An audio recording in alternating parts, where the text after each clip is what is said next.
रंगादार गे बोलतो ने कोई देखली है तू सार गे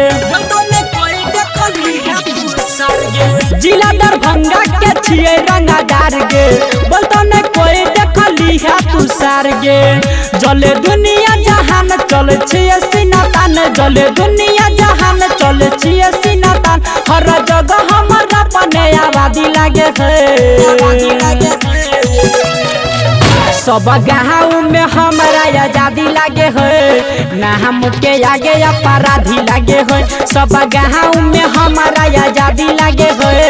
ना हमके आगे अपराधी लागे है Present by New Dhoom Official.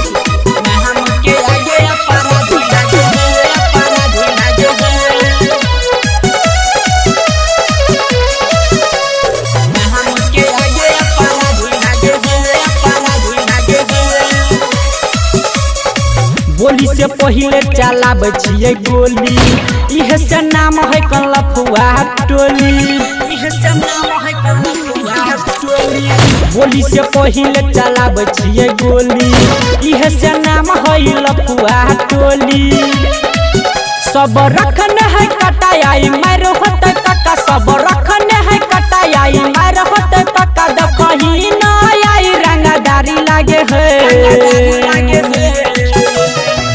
सब गहुआ में हमारा आजादी लागे है ना हमके आगे अपराधी लागे है सब गहुआ में हमारा आजादी लागे है ना हमके आगे अपराधी लागे है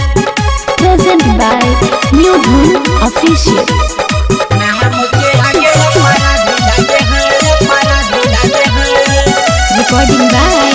SR Studio, Ludhiana. ना हमके आगे अपराधी लागे है अपराधी लागे है रमन जी यादव मेरा देखल नाम है इसीलिए तो हर जगह बदनाम है इसीलिए तो हर जगह बदनाम है पंडित शिकारी मेरा ही नाम है इसीलिए तो हर जगह बदनाम है कोहे धीरज गोविंद आगे मामा परवीन कोहे धीरज गोविंद कोहे मामा परवीन लाइन में सब शहजादी लागे है